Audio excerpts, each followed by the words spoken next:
కోసం పోకులా వెళ్ళిపోతావు.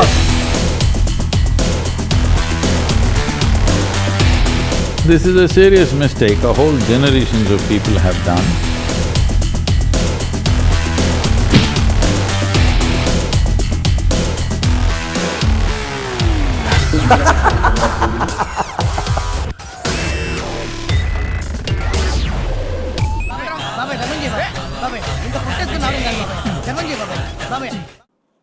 గూగుల్ పేలు ఫోన్ పేలు పెట్టుకుంటే బెగ్గర్సు, పని చేసుకోవటం చేత కానీ లోఫర్సు, ధర్మం పేరు చెప్పుకొని అడుక్కు తినే బెగ్గర్సు, వీళ్ళు క్రిస్టియన్ని మాక్ చేయట్లా, ముస్లింని మాక్ చేయట్లా, వీళ్ళు ఒక నాస్తికుడిని మాక్ చేయట్లా.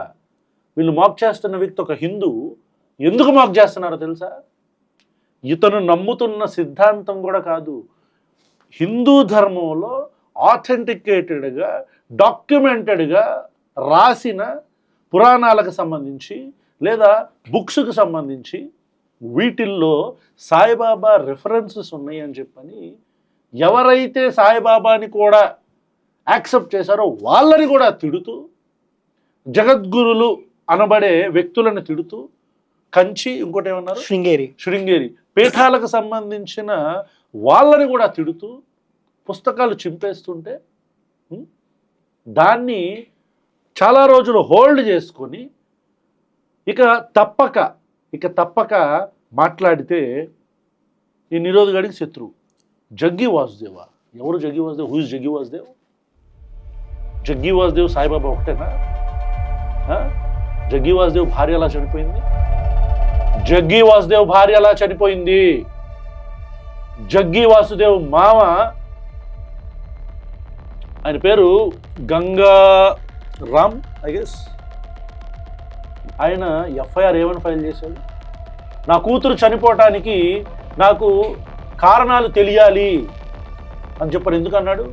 జగ్గి వాసుదేవ్ మామ వచ్చేసరికి వాళ్ళ కూతురుని శవాన్ని కూడా చూపించకుండా ఎందుకని కాల్ చేశారు? ఎందుకు? ఆ రోజు ఏం జరిగింది? ఈ జగ్గి వాసుదేవ్కి సాయిబాబాకి పోలిక. ఏ జగ్గి వాసుదేవ్ మీద అయితే 2010 నుంచి 1998 తర్వాత 2010 నుంచి 1998 నుంచి 2012 దాకా ఫారెస్ట్ ల్యాండ్ ఎంక్రోచ్ చేసుకున్నారని చెప్పని, ఏనుగులు వెళుతున్న స్థలాన్ని ఎంక్రోచ్ చేసుకున్నారని చెప్పని కేసులు ఫైల్ చేసిన ఆఫీసర్లు, ఇన్వెస్టిగేట్ చేసిన ఆఫీసర్లు, వీళ్ళందరూ కూడా మెల్లిగా ట్రాన్స్ఫర్ అయిపోయి నరేంద్ర మోదీ అధికారంలోకి వచ్చిన తర్వాత కేసులు మాఫీ అయిపోయి, కేసులు ఉన్నా సరే అదే ప్రధానమంత్రి నరేంద్ర మోదీ వెళ్ళి అక్కడున్న శివుడి విగ్రహాన్ని ఇనాగరేట్ చేసి, ఒక్క నిమిషం, అది శివుడు కాదు అంటున్నారు. నేను చెప్తా, క్లియర్గా ఎక్స్ప్లెయిన్ చేస్తా. అది అసలు శివుడే కాదు అని చెప్పని ప్రమోద్ కట్టర్ హిందూ మాట్లాడుతున్నాడు. దాని గురించి వెళ్ళే ముందు I'm just asking a question. Jaggi వాసుదేవ్ని వ్యతిరేకిస్తే ఏది సూడో సైన్స్ని ఇష్టం వచ్చినట్టు మెలికలు తిప్పి మాట్లాడేసి మెర్కురీ తినొచ్చు, యశోదకిను కృష్ణుడికి ఎలాంటి సంబంధం ఉండేదని పిచ్చి మాటలు, వల్గర్ మాటలు మాట్లాడినోడి గురించి, భార్య ఎలా చనిపోయింది, భార్యని నా కూతుర్ని చంపాడు అని చెప్పని సొంత మామ కంప్లైంట్ చేస్తే ఆ విషయాల గురించి చాలామంది డిఫర్ అవుతారు. హిందువుల్లో చాలామంది డిఫర్ అవుతారు. జగ్గి వాసుదేవ్ని ఇష్టపడకపోతే హిందువు కదా, క్రిస్టియనా? లోఫర్ నా కొడక అని తిట్టాలనున్నా ఇలాంటి ప్లేస్లో తిట్టలేను. ఏం చేస్తాం? శివుడు ఎందుకని కాదంటున్నావు? శివుడు కాదంటున్నావు. అయితే ఇప్పుడు చూద్దాం. శివుడికి Chandravanka first point. Chandravanka right side ఉంటది. ఈ ఆదియోగి అనేది ఏదైతే క్రియేట్ చేశాడో అది లెఫ్ట్ సైడ్ ఉంటది. ఇది శాస్త్ర విరుద్ధం. ప్రతి దానికి ఒక ఎక్స్ప్లెనేషన్ ఉంది ఎందుకు ఇక్కడే ఉంటుంది అని. సో శివుడి మెడలో వాసుకి అని ఒక పాము ఉంటది కదా, ఎప్పుడు అది చుట్టుకొని ఉంటది శివుడి మెడలో. ఎప్పుడు మీరు చూసిన ఆదియోగి ఫోటో మీరు ఇక్కడ డిస్ప్లే చేయండి, జుట్టులో నుంచి ఇలా బయటికి వచ్చి ఉంటది తప్ప చుట్టుకొని రాదు. సెకండ్ పాయింట్, శివుడు ఎప్పుడు పెట్టుకున్నా ఇలా త్రిపుండ్రం పెట్టుకుంటారు. ఆదియోగికి మీరు చూస్తే ఇలా నామం ఉంటది. అవును, ఈ నామం ఎవడు పెట్టుకుంటాడు? జగ్గి వాసుదేవ్ పెట్టుకుంటాడు. శివుడికి ఎప్పుడైనా ఇలాంటి నామం పెట్టడం మీరు చూసారా? శివలింగానికి కూడా పెట్టారు, ఇలానే పెడతారు. శివుడికి ఎప్పుడు చూసినా మూడో కన్ను ఉంటది. మూడో కన్ను లేకుండా శివుడు ఉండడు ఏ ఫోటోలో కూడా. ఆదియోగికి మూడో కన్ను ఉండదు. అదొకటి. ఇంకొకటి శివుడికి ఎప్పుడున్న జటాజూటం ఉంటుంది, జటాజూటంలో గంగాదేవి ఉంటారు. కానీ ఆదియోగికి మీరు చూస్తే విరబోసుకొని ఉంటుంది జుట్టు. శివుడికి విరబోసుకొని జుట్టు ఉండదు. ఎప్పుడు నటరాజ స్వరూపంలో ఉన్నప్పుడు ఆ నాట్యం చేసేటప్పుడు మాత్రమే హెయిర్ అటు ఇటు ఊగుతూ ఉంటే దానికి వేరే టైప్ ఆఫ్ ఎక్స్ప్లెనేషన్ శాస్త్రపరంగా ఉంది. ఆ హెయిర్ ఎందుకు ఊగుతుంది అనేది. సో ఇతను ఈ జుట్టు ఇలా పెట్టాడు అన్నట్టు. 5 అయినాయి కదా. ఇంకొకటి గ్రీక్ మైథాలజీలో మీరు తీసుకుంటే 3 ఇమ్మోర్టల్ స్నేక్స్, 3 భయంకరమైన స్నేక్స్ ఉంటాయి, అక్క చెల్లెళ్ళు వాళ్ళు. అందులో ఒక స్నేక్ చనిపోయింది, ఇంకొక 2 స్నేక్స్ ఉంటాయి, అవి చనిపోకుండా ఇమ్మోర్టల్ స్నేక్స్ అన్నట్టు. వాళ్ళ హెయిర్ ఏదైతే ఒక్కొక్క వెంట్రుక ఒక్కొక్క స్నేక్తో ఒక్కొక్క స్నేక్ అన్నట్టు.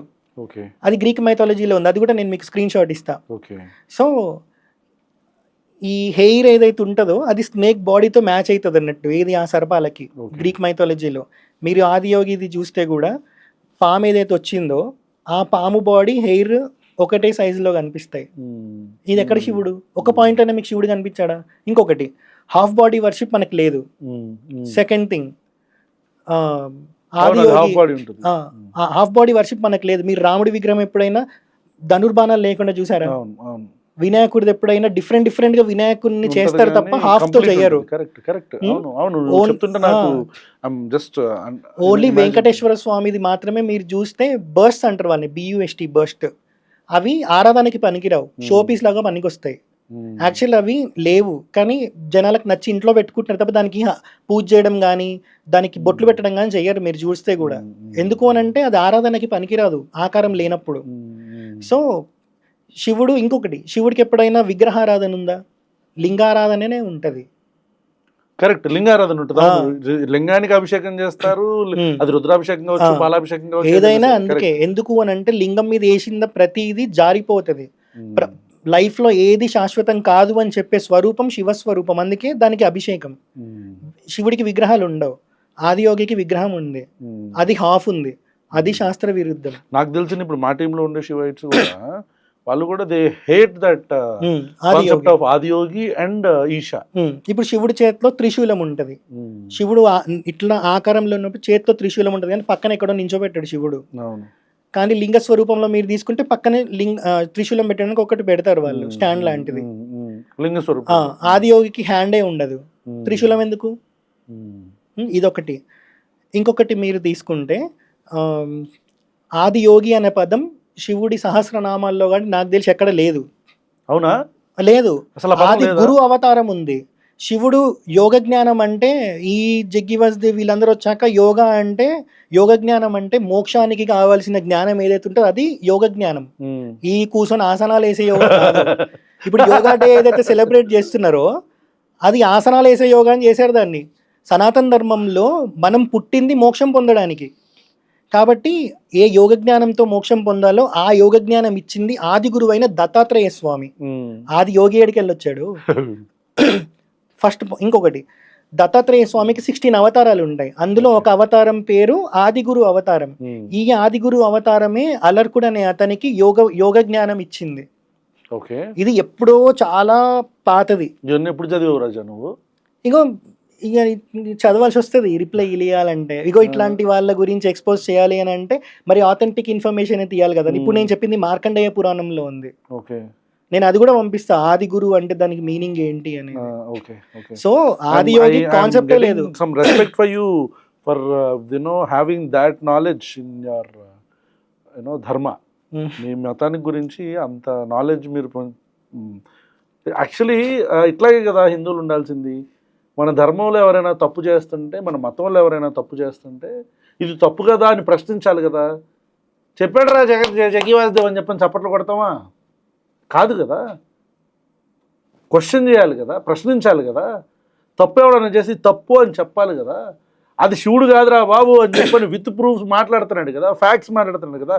అతనికి తెలిసింది మాట్లాడట్లేదు కదా, ఉన్నదే మాట్లాడుతున్నాడు కదా. వేదాల్లోనో పురాణాల్లోనో రాసుకున్నదే మాట్లాడుతున్నాడు కదా.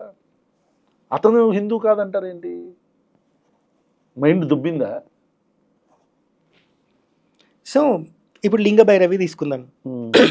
ఇందాక నేను చెప్పా, శివుడికి ఎప్పుడైనా పూజ చేసేది శివలింగానికే.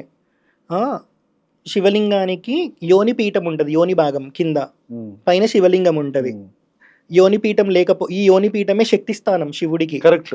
ఇది లేకపోతే ఉండాల్సింది. ఇది లేకపోతే లింగం ఆరాధనకి పనికిరాదు. సో ఇప్పుడు లింగ భైరవి అని పేరు పెట్టిండు, ముగ్గురు అమ్మవార్ల స్వరూపం అని చెప్పిండు, దానికి శాస్త్ర ప్రమాణం లేదు. ఓకే. ఎందుకు అని అంటే ఇప్పుడు ఆమె లింగ రూపంలోనే ఉందనుకుందాం, కింద యోని భాగం లేదు, మరి లింగానికి శక్తి ఎడికెళ్ళి వస్తుంది ఆమె లింగ భైరవి అయినప్పుడు? వీళ్ళు ఇచ్చిన రిఫరెన్స్ ఏంటి తెలుసా? వామన పురాణం నుంచి రిఫరెన్స్ ఇచ్చారు. వామన పురాణంలో శివుడు సరస్వతి నదిని పూజించినప్పుడు లింగ స్వరూపంగానే చేశారు, పార్వతీ అమ్మవారు కూడా ఒక క్షేత్రంలో లింగ స్వరూపంగానే ఉంది అంటే, లింగ స్వరూపంలో ఉంది అంటే యోని భాగం ఉంది అక్కడ. సరస్వతి నదికి శివుడు ఎందుకు లింగ స్వరూపంలో పూజించారు అని అంటే, శివలింగానికి అరూప రూపి అని అంటాం, అంటే రూపం ఉండి రూపం లేనిది. ఇప్పుడు ఒక ఆకారం ఉంది రాముడికి, దాన్ని మీరు వర్ణిస్తారు టో నుంచి హెడ్ వరకు అంగాంగం వర్ణించవచ్చు. లింగానికి ఏమని వర్ణిస్తారు? చూడడానికి రూపం ఉంది, వర్ణించడానికి మాటలు లేవు, కాబట్టి అది అరూప రూపి. అయితే వామన పురాణంలో 41st చాప్టర్ అనుకుంటా, అక్కడ క్లియర్గా రాసింది ఏంటి అని అంటే, సరస్వతి నదిని శివుడు లింగ స్వరూపంగా పూజించారు అని. నదికి ఒక రూపం ఉంటుందా? ఉంటది. వర్ణించడానికి మీకు ఏమైనా ఆకారాన్ని వర్ణిస్తారా? అరూప రూపి. కాబట్టి అరూప రూపి అయిన నదిని అరూప రూపిగా అయిన శివలింగం స్థానంలో పెట్టి పూజ చేశారు పరమశివుడు అని దాని అర్థం.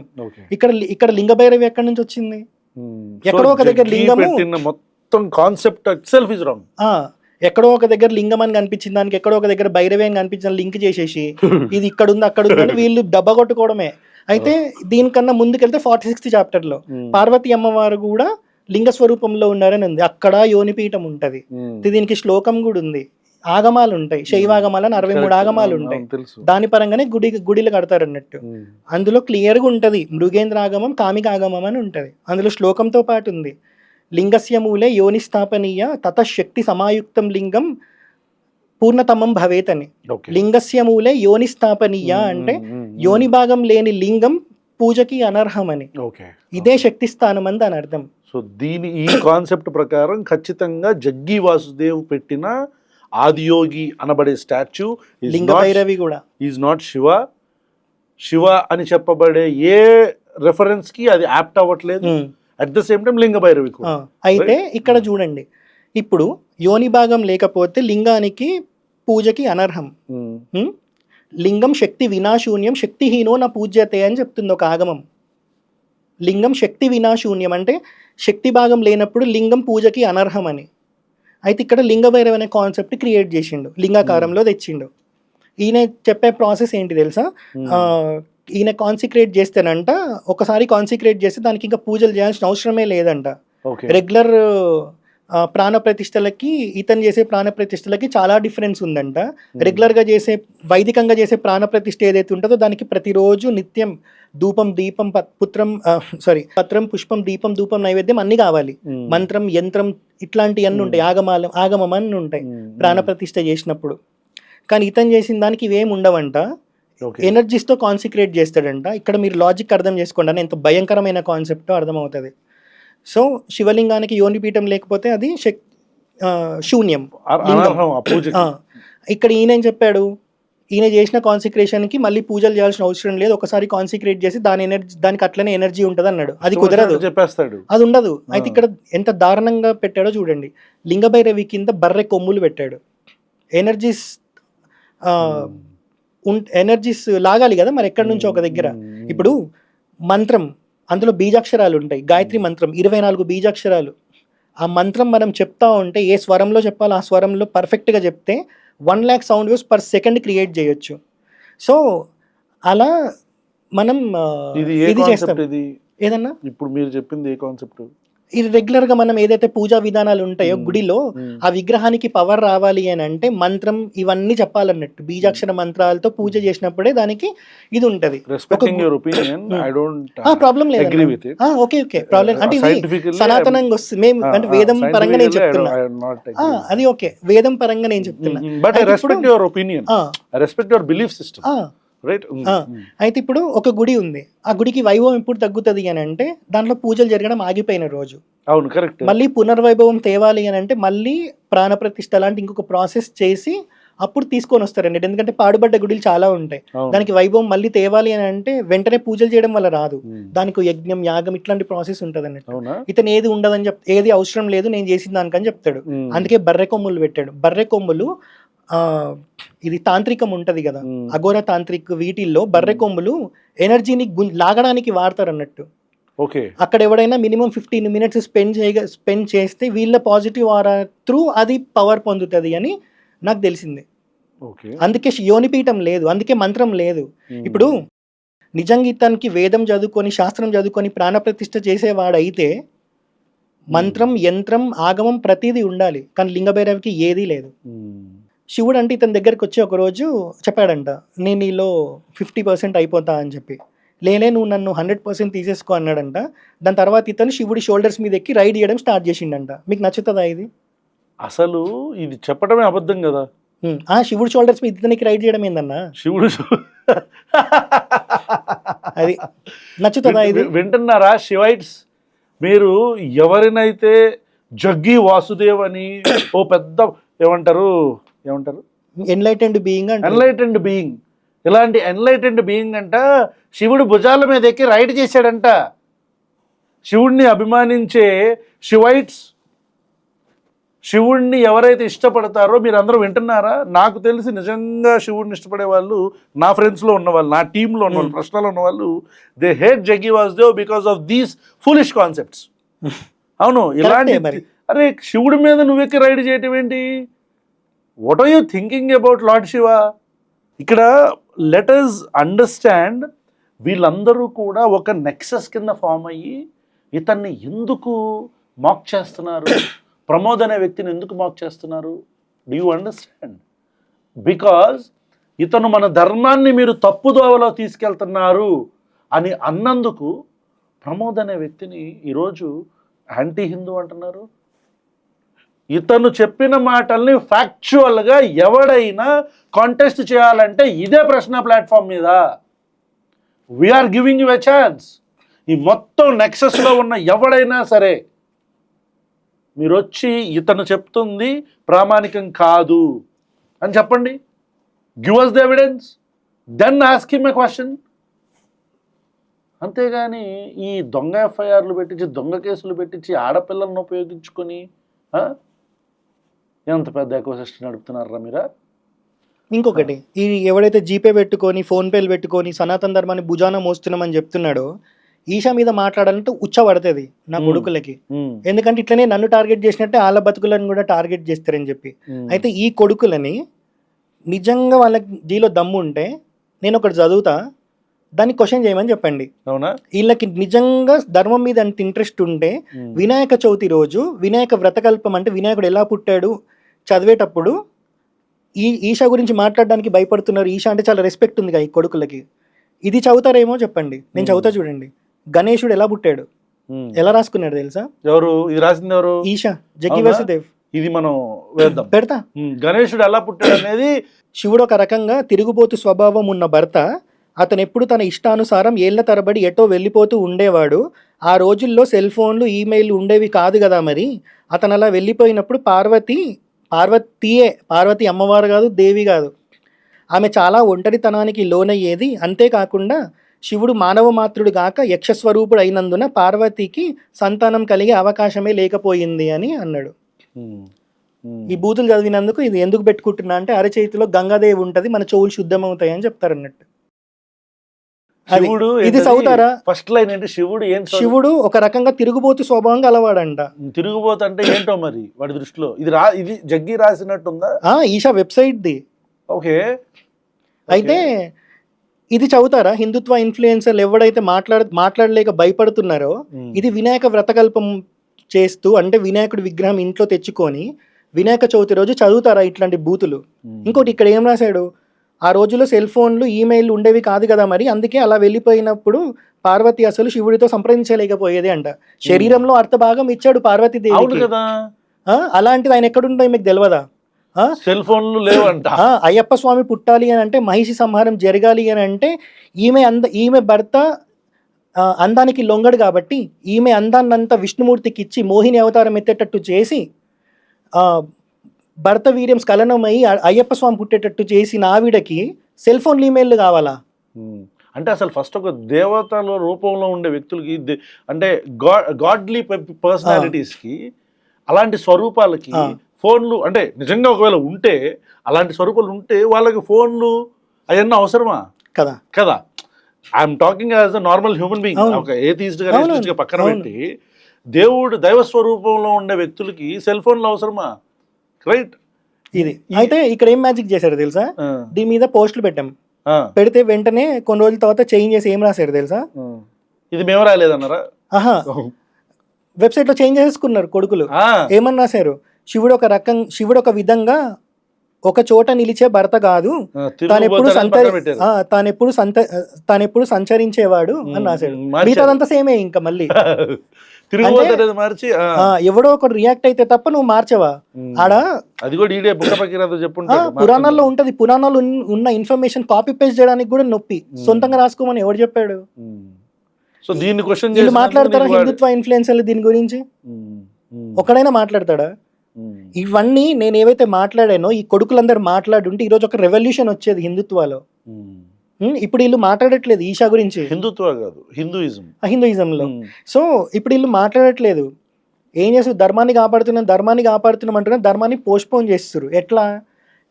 ఇప్పుడు వీళ్ళు ఏదైతే బ్రహ్మ అది చేస్తుంది మనం అందరు ఎగెయిన్స్ట్ అవ్వాలని మాట్లాడుతున్నారో, ఒక 20 సంవత్సరాల క్రితం బ్రహ్మకుమారీస్కి ఎగెయిన్స్ట్ గా వీళ్ళు మాట్లాడింటే ఈ రోజు దాని గురించి అందరికి అర్థమయ్యేదేమో.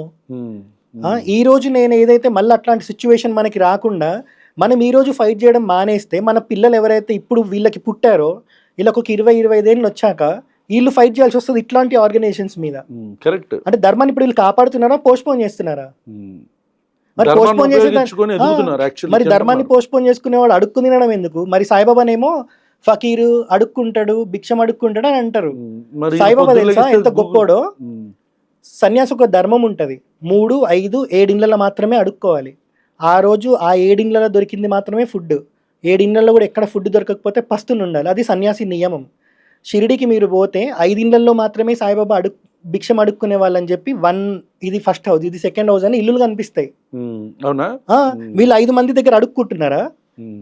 ఇంకొకటి అదే చెప్తా, అది కూడా శాస్త్రబద్ధంగానే చెప్తా. సన్యాసికి ఒక నియమం, బ్రహ్మచారికి ఒక నియమం. బ్రహ్మచారికి ఫ్యామిలీ ఉండదు, సన్యాసికి ఫ్యామిలీ ఉండదు. వాడు ఒక్కడే ఉంటాడు కదా బ్రహ్మచారి కూడా. కాబట్టి బ్రహ్మచారికి అడుక్కునే నియమం ఉంది, భిక్షాటన చేసే నియమం ఉంది, సన్యాసికి ఉంది. గృహస్థాశ్రమంలో ఉన్నారు ఈ కొడుకులందరూ, హిందుత్వ బ్యాచ్ అందరూ. నా కొడుక్కి పెళ్ళయింది కదా, మరి పెళ్ళైనోడు సనాతన ధర్మం ప్రకారం అడుక్కోవద్దు, అస్సలు బెగ్ చేయొద్దు, కష్టపడి సంపాదించుకొని తినాలి. మరి సాయిబాబా సన్యాసి కాబట్టి భిక్షం ఎత్తుకొని తిన్నాడు, ఆయనని ఫకీర్ అన్నారు. వీళ్ళు మరి సనాతన ధర్మాన్ని రిప్రజెంట్ చేస్తున్నామని చెప్పి సనాతన ధర్మంలో బేసిక్ కూడా తెలియకుండా గృహస్థాశ్రమంలో ఉండి భిక్షాటన చేస్తూ జీపే ఫోన్పే పెట్టుకొని ధర్మాన్ని మోస్తున్నామని చెప్పి ఎవరైతే ధర్మాన్ని మోయకుండా పోస్ట్పోన్ చేస్తుర్రో వీళ్ళు కదా హిందుత్వంలో ఉన్న ఫకీర్లు. వీళ్ళకుందా సాయిబాబా గురించి మాట్లాడే రైట్? ఏ యాంగిల్లో కూడా లేదు. ఆయన 100% సన్యాసి నియమం పాటించారు, కానీ కొడుకులు ఏదీ లేదు. పొద్దున్న లేస్తే గూగుల్ పేలు, ఫోన్ పేలు ఇవ్వండి రా బాబు డబ్బులు అని చెప్పని అడుగుకుంటా ఉంటారు. అది ఇలా పరిస్థితి. సో ఇదొకటే కాదు, ఇంకా బొచ్చడున్నాయి ఈషా గురించి. అసలు ఒక్కొక్క పాయింట్ వింటే షాక్ అవుతామన్నా. ఇప్పుడు పితృకార్యాలు ఉంటాయి. ఇప్పుడు ఇంట్లో ఎవరైనా చనిపోయారు అనుకోండి, పొద్దున పూట చేస్తాం పితృకార్యాలు. మార్నింగ్ 11 o'clock నుంచి 3:30 వరకు నక్షత్ర శాంతి పూజ అని, చనిపోయిన నక్షత్రం కరెక్టే లేకపోతే అలా చేస్తారు. నార్మల్గా చేసేది ఉదక శాంతి పూజ అని అంటారు, శాంతి పూజ. కానీ అది పొద్దున 11 o'clock నుంచి 3:30 ఈ టైంలోనే చేస్తారు అన్నట్టు ఎక్కువ. అర్ధరాత్రి అమావాస్య రోజు కానీ, అర్ధరాత్రి కానీ, సూర్యాస్తమయం అయినాక కానీ చెయ్యరు. కానీ ఈషాలో ఇంకొకటి, ఎవరైతే ఈ ఉదక శాంతి పూజ చేస్తారో అయ్యగారులు, వాళ్ళకి యజ్ఞోపవీతం అయ్యి ఉంటది, అంటే ఉపనయన సంస్కారం అయ్యి ఉంటది.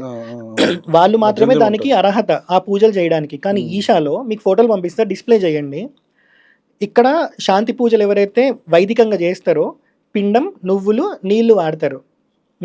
కానీ ఈషాలో చేసే ఈ పితృకార్యాలు ఉంటాయి కదా, అర్ధరాత్రి అమావాస్య రోజు చేసేవి, అర్ధరాత్రి అమావాస్య రోజు ఎవ్రీ అమావాస్య.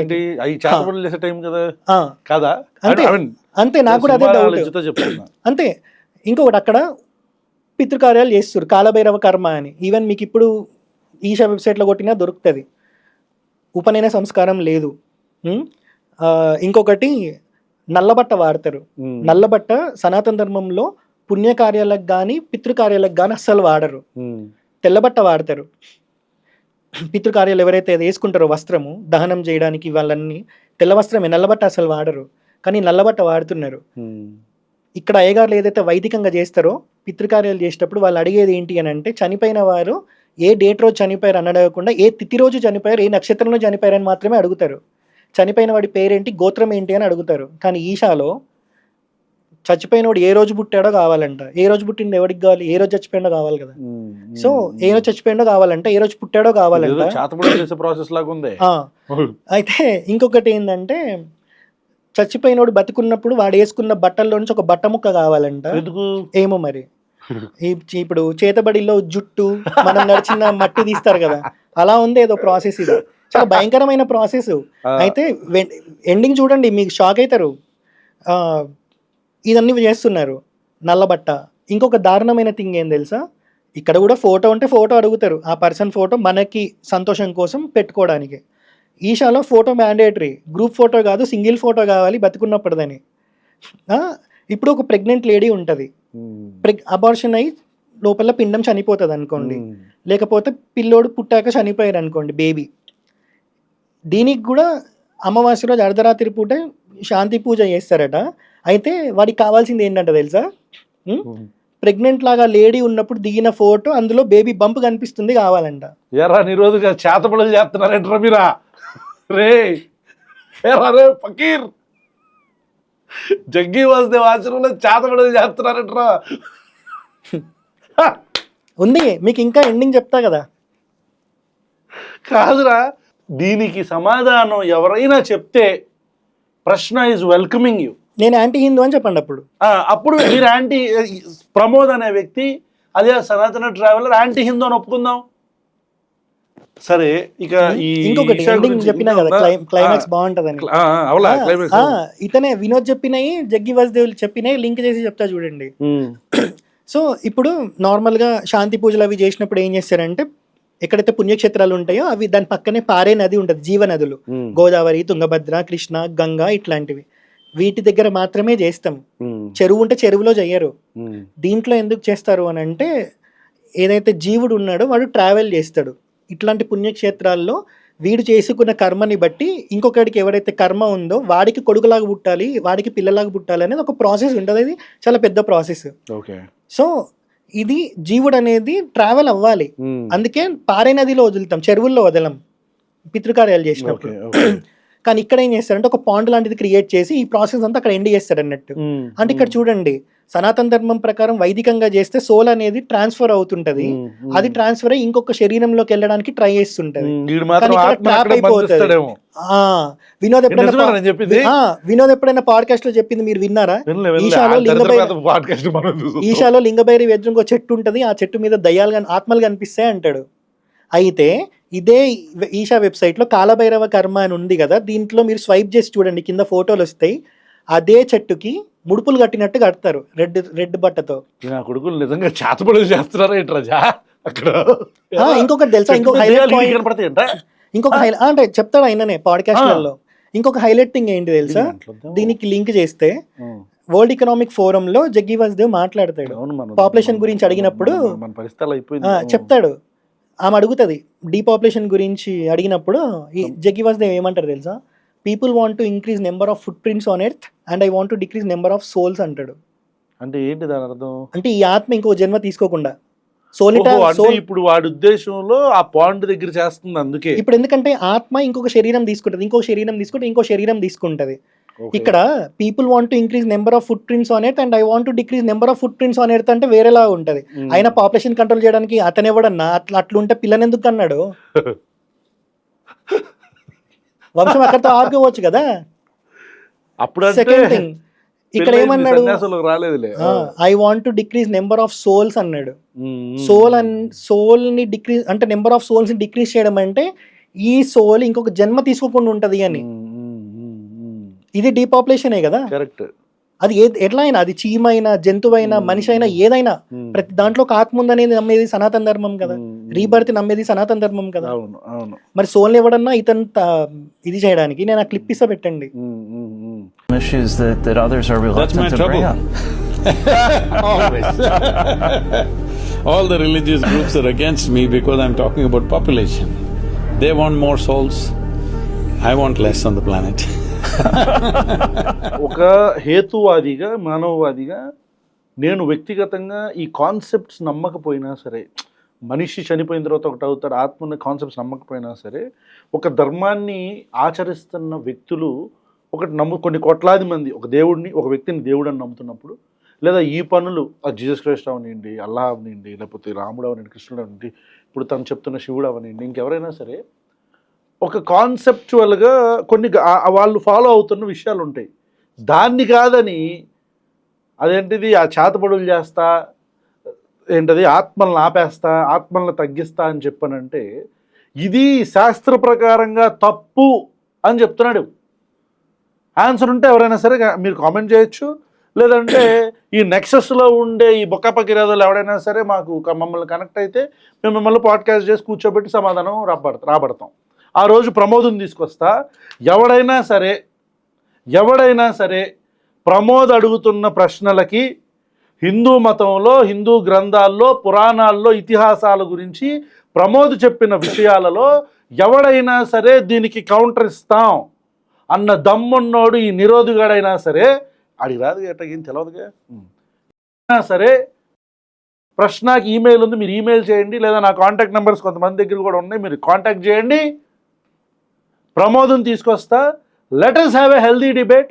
మీరు చూస్తున్నారు, నేను నాస్తికుడినైనా పొద్దున్న లెగిసినప్పటి నుంచి కొంతమంది మతాన్ని ఉపయోగించుకొని వాళ్ళు ఎలా డబ్బుల్ని సంపాదించుకుంటారు, మతాన్ని ఉపయోగి రాజకీయం చేసే వాళ్ళందరినీ ఎలా అటాక్ చేస్తారో కూడా మీ అందరికీ తెలుసు. Still Pramod you are comfortable, right? 100%. So ఇతను ఎంత కంఫర్టబుల్గా అయితే కూర్చున్నాడో అంతే కంఫర్టబుల్గా మిమ్మల్ని కూర్చోబెడతాం, డిబేట్ పెడదాం. ఎవరైతే ప్రమోద్ చెప్తున్న క్వశ్చన్, ప్రమోద్ యాంటీ హిందూ అని అంటున్న వ్యక్తులకు చెప్తున్నా, ఇంత చక్కగా మతాన్ని కాపాడుకోవాలన్నా, ధర్మాన్ని కాపాడుకోవాలని చెప్తుంటే రైట్. మీకు ఇంకొక 2 పాయింట్స్ అన్న, చాలా ఇంపార్టెంట్ పాయింట్స్. ఇప్పుడు మామూలుగా మీరు యంత్రం చూస్తారు, రేకులాగా ఉంటుంది, కాపర్ది. కానీ ఈషా యంత్రం ఎంత వెయిట్ ఉంటుంది తెలుసా? 150 kgs. 150 kilos. అవిఘ్న యంత్ర weighs 150 kgs and measures 3 feet into 2.5 feet into 8 inches height లో ఉంటదంట. ప్రోగ్రామ్ ఫీ ఎంత తెలుసా? 7,39,000. వ్యాపారం. ఇంకొకటి వ్యాపారం చేసుకోవటం కదా. ఇంకొకటి, యంత్ర స్థాపన చేయాలి అని అంటే అతనికి ఉపనయన సంస్కారం అయి ఉండాలి, గురుపదేశం అయి ఉండాలి. ఏ యంత్రాన్ని ఇతను స్థాపన చేస్తున్నాడో ఆ దేవికి సంబంధించిన మంత్రం ఇతనికి గురువు ఉపదేశం ఇచ్చి ఉండాలి. ఆ గురువు చెప్పాలి ఇన్ని లక్షల సార్లు నువ్వు చెప్పు అని, వీడి స్థితిని బట్టి, వీడి సాధన శక్తిని బట్టి ఇన్ని లక్షల సార్లు నువ్వు జపం చేసి నా దగ్గరికి రా, అప్పుడు ఇతనికి అర్హత కలుగుతుంది. ఏది లేదు, ఉన్న అర్హత 7 లక్షలు ఉంటే చాలు. 7,30,000 ఉంటే చాలు, యంత్రం ఇస్తాడు. మళ్ళీ దీనికి ఒక రిస్ట్రిక్షన్ పెట్టిండు, 2,500 SFT ఉన్న ఇంట్లో పెట్టాలంట. అంటే దీనికి యంత్రానికి రిస్ట్రిక్షన్ ఉంటుంది, నాకు తెలియదు. అట్లా అంటే అప్పట్లో పెద్ద పెద్ద గుడిలు కట్టాలంటే ఇక కింద భూమి మొత్తం దోవి పెద్ద యంత్రమే పెట్టేవాళ్ళు. మన గుడిలో చిన్నగా ఉంటాయా? శ్రీరంగం ఒక ఊరే ఉంటది, మరి ఎంత యంత్రం పెట్టాలి? సో మళ్ళీ దీన్ని పీరియడ్స్ టైంలో ఆడవాళ్ళు పూజ చేయొచ్చు అని. చాలా డేంజర్ పద్ధతి ఇది. సైకిక్ ప్రాబ్లం వస్తుంది జనాలకి. ఇప్పుడు ఈ కొడుకులు అందుకే అట్లనే ఉన్నారు, అందుకే సైక్ నా కొడుకులు. మార్చిలో నేను ఈషా మీద 4 వీడియోలు చేశా. పీరియడ్స్ టైంలో పూజలు చేయడానికి మీరు ఒప్పుకుంటారా? మీరు నాస్తికులే కదా. అంటే నార్మల్ గా సనాతన ధర్మంలో ఒక పద్ధతి ఉంది, దానికి మనం రెస్పెక్ట్ ఇవ్వాలి. అది ఎందుకు, దాని బ్యాక్ వేరే ఉంది. కానీ ఈ జగ్గి వసుదేవ్ ఉన్నాడు కదా, ఇన్ ఫస్ట్ ప్లేస్ నువ్వు నన్ను క్వశ్చన్ అడిగావు కాబట్టి నేను అసలు పీరియడ్ ని అదొక మైలు కింద నేను చూడను. ప్రతి మత గ్రంథం పీరియడ్స్ ని మైలు కింద చూస్తాను. అది బైబుల్లో ఉంది, ఖురాన్ లో ఉంది, ఇంకా హిందూ గ్రంథాల్లో కూడా పీరియడ్స్ ను మైలా అని చెప్పని మొదలు పెట్టారు. సో ఆ బేసిక్ కాన్సెప్ట్ ఆఫ్ మైలాకి నేను వ్యతిరేకం.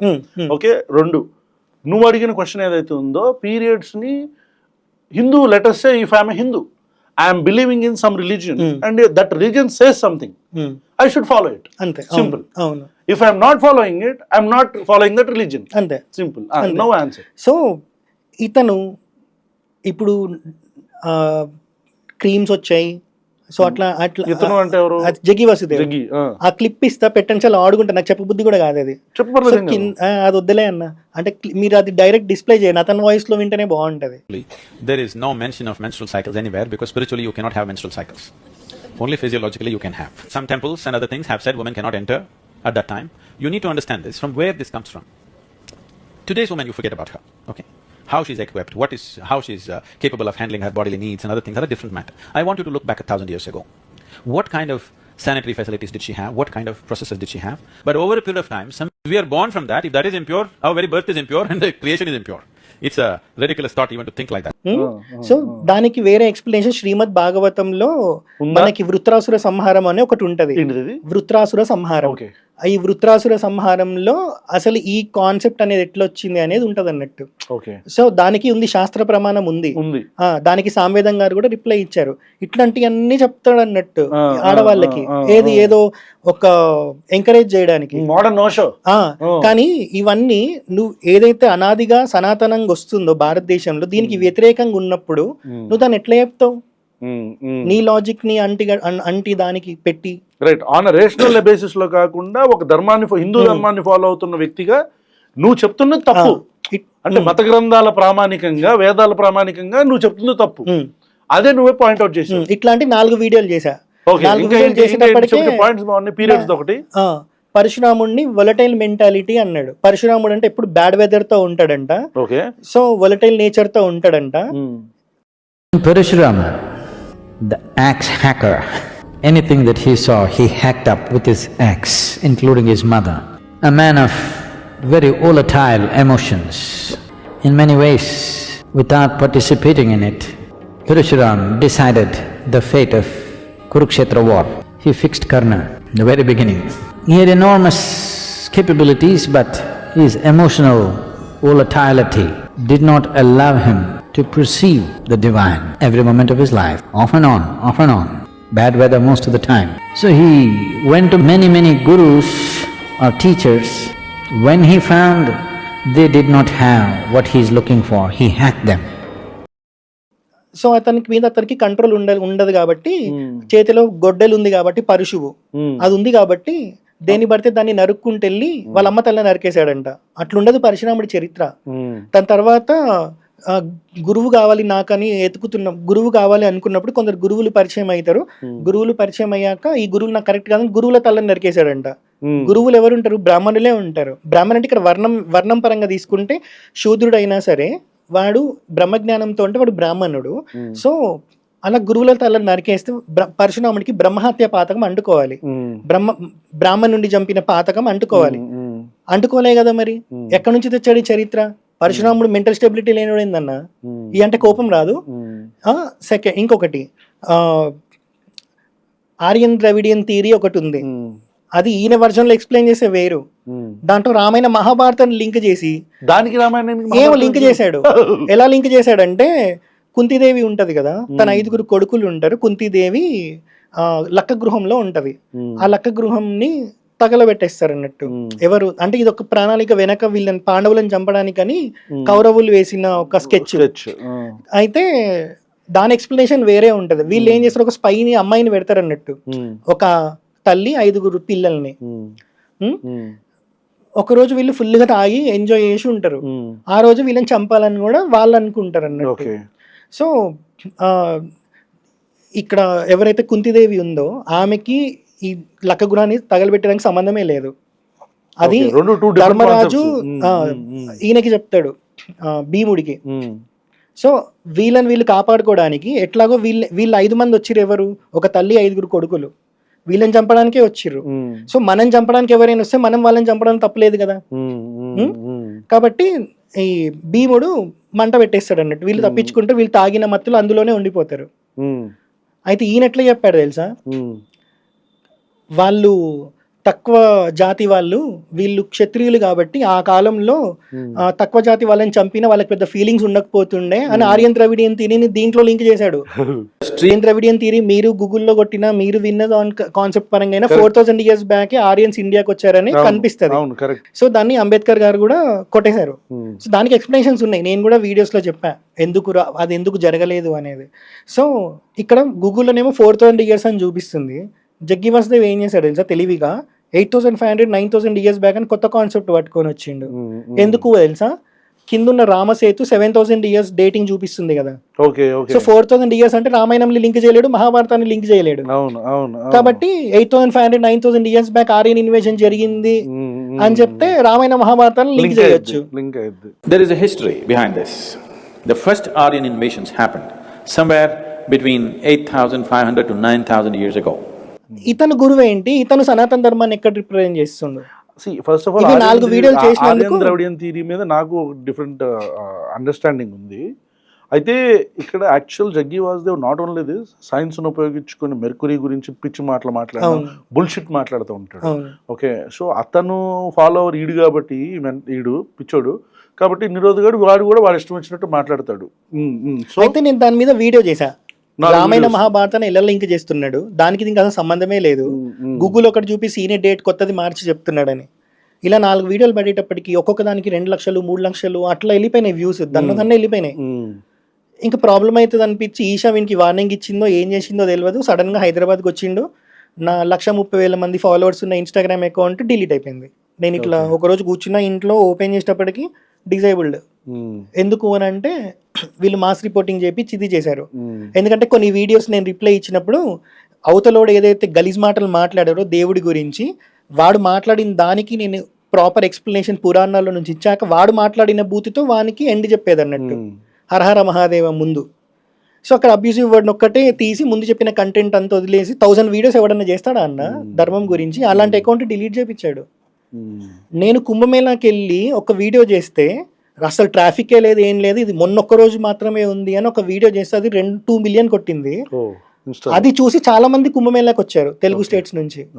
నాకు ఎందుకంటే నేను కుంభమేళా తర్వాత కాశీకి వెళ్ళినప్పుడు అక్కడ కనిపించిన వాళ్ళు చెప్పిర్రు. నేను ఒక పాడ్కాస్ట్కి వెళ్తే నా పాడ్కాస్ట్ లో పక్కన ఎవరైతే కూర్చున్నారో మీ వీడియో చూసినాక మా అమ్మాయి కుంభమేళాకి పోదాం అన్నది ట్రాఫికే లేదంట అమ్మ, అన్న బొద్దాలు అవి ఒక్కరోజే ఉందంట అని ఆమె చెప్పిందంట. వాళ్ళు కుంభమేళాకి వచ్చారంట. అంటే ఆలోచించండి ఇంపాక్ట్. ఇంకొకటి చెప్తాను, ఇప్పుడే గుర్తొచ్చింది. ఇతను వేదం చదువుకోలే, శాస్త్రం చదువుకోలే, బ్రాహ్మణుడు కాదు, ఉపనయన సంస్కారము లేదు. కానీ వేదాన్ని కూడా వాడుకున్నాడు ఇతని స్వంత ప్రయోజనాల కోసం. ఎట్లా అంటే ధ్యానలింగ అని ఒకటి క్రియేట్ చేసిండు. ధ్యానలింగ అది లేనే లేదు ఎట్లాంటి కాన్సెప్ట్ లో కూడా. సనాతన ధర్మంలో ఎక్కడ ధ్యానలింగ అనే కాన్సెప్టే లేదు. దాని గురించి ఋగ్వేదంలో ఉంది, గృహస్థాశ్రమ యోగి దాన్ని కాన్సిక్రేట్ చేయొచ్చు అని చెప్పారు అన్నట్టు. అయితే నేను ఈశా క్వశ్చన్ బొక్కుంది ఈశా వాళ్ళని క్వశ్చన్ చేసినప్పుడు ఆ కొడుకులు ఏమన్నారు తెలుసా, జగ్గి వాసుదేవ్ కంట ఎన్లైటెండ్ బీయింగ్ కాబట్టి వేదాలు దర్శనం ఇస్తాయట. అయితే సింపుల్ లాజిక్, దర్శనం ఇచ్చినప్పుడు ఇప్పుడు వేదం శృతి రూపంలో విన్నారు ఋషులు, ఆ విన్న శృతి రూపంలో విన్నది శిష్యులకి సేమ్ గా నేర్పించారు అన్నట్టు. అందుకే దానికి చివరిలో గణ జట అని కూడా ఉంటాయి, అంటే స్వరం తప్పకుండా. సో ఇప్పుడు విన్న ఋషులు విన్నట్టే శిష్యులకి చెప్పారు. వేదం ఎట్లొచ్చింది, శృతి రూపంలో విన్నారు. ఇప్పుడు నిజంగా జగ్గి వాసుదేవ్కి వేదం దర్శనం ఇస్తే శృతి రూపంలో, వేదంలో ఉండేవి మంత్రాలు శ్లోకాలు కాదు, సంహిత మంత్రాలు ఇట్లుంటాయి. సో ఇతను ఏ మంత్రం చెప్పాడు ధ్యానలింగ, ఏ మంత్రం విన్నాడు ఆ విన్న మంత్రం చెప్పాలి కదా, గణాజటాతో పాటు ఆ ఫ్లో మిస్ అవ్వకుండా ఆ మంత్రం చెప్పాలి బీజాక్షరాలతో సహా. అది వేదోక్తమై ఉండాలి. అలాంటి మంత్రం ఒకటైనా చెప్పి జ్ఞానలింగ కాన్సిక్రేట్ చేశాడా? దానికి ఋగ్వేదం వాడుకోవాల్సిన అవసరం ఏముంది? ఋగ్వేదంలో ఇట్లాంటి చెత్త కాన్సెప్ట్లు లేవు. ఋగ్వేద పండితులను అడిగితే చెప్తారు అసలు ఈ ఆకారమే లేదని చెప్పి, అసలు అట్లాంటిది ఉండదు.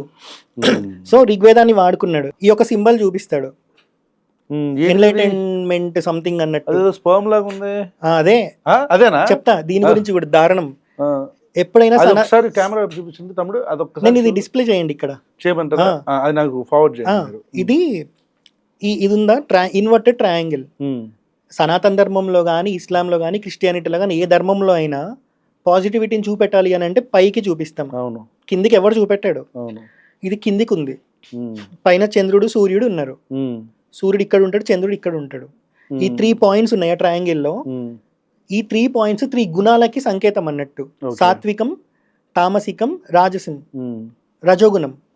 రజోగుణం, తమోగుణం, సత్వగుణం. ఇవి అప్పర్ ట్రయాంగిల్ ఉండాలి. ఎవడైనా పుట్టినప్పుడు కోరికలతోనే ఉంటాడు కదా, వాడిలో తమోగుణం ఉన్నట్టు, రజోగుణం ఉన్నట్టు. ఇట్లా ఉంటుంది కదా ట్రయాంగిల్. తమోగుణం, రజోగుణం, సత్వగుణం. ఈ రెండిట్లు అతిక్రమించిపోయిన వాడు సత్వగుణంలో ఉంటాడు, అధిగమించిపోయిన. సో ఇది మన ఎండింగ్ పాయింట్. ఇది కూడా అతిక్రమించిపోయిన వాడు ఈ డాట్ లో ఉంటాడు, అది శూన్యం, అది అద్వైత స్థితి.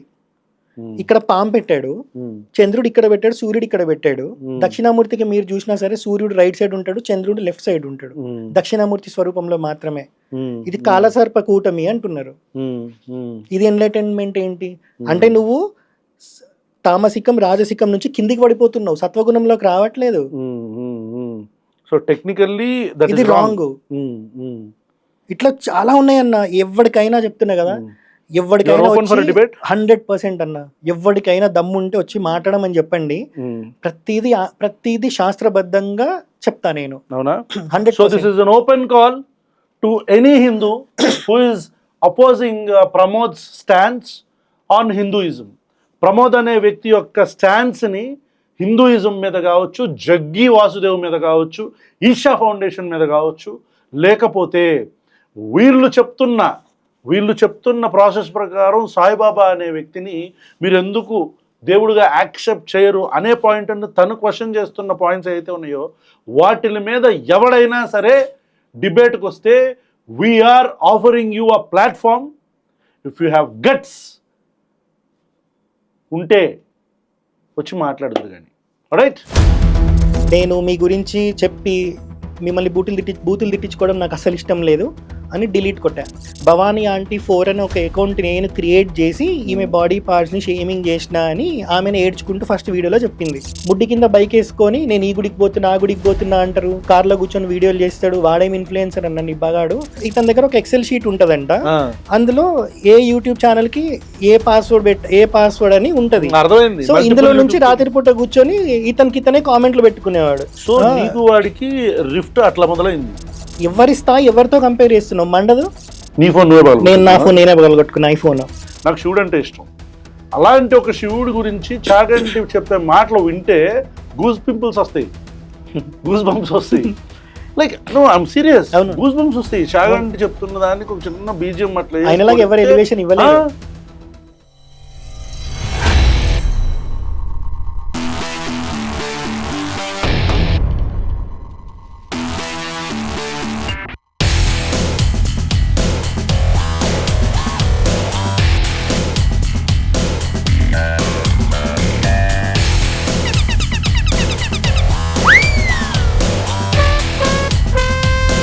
కేక్ కోసం పోకులా వెళ్ళిపోతా.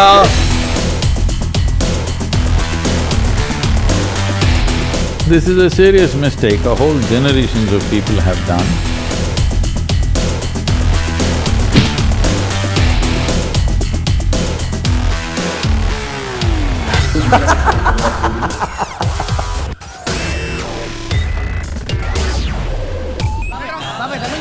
బాబాయ్ ఇంత పుట్టేసుకున్నావు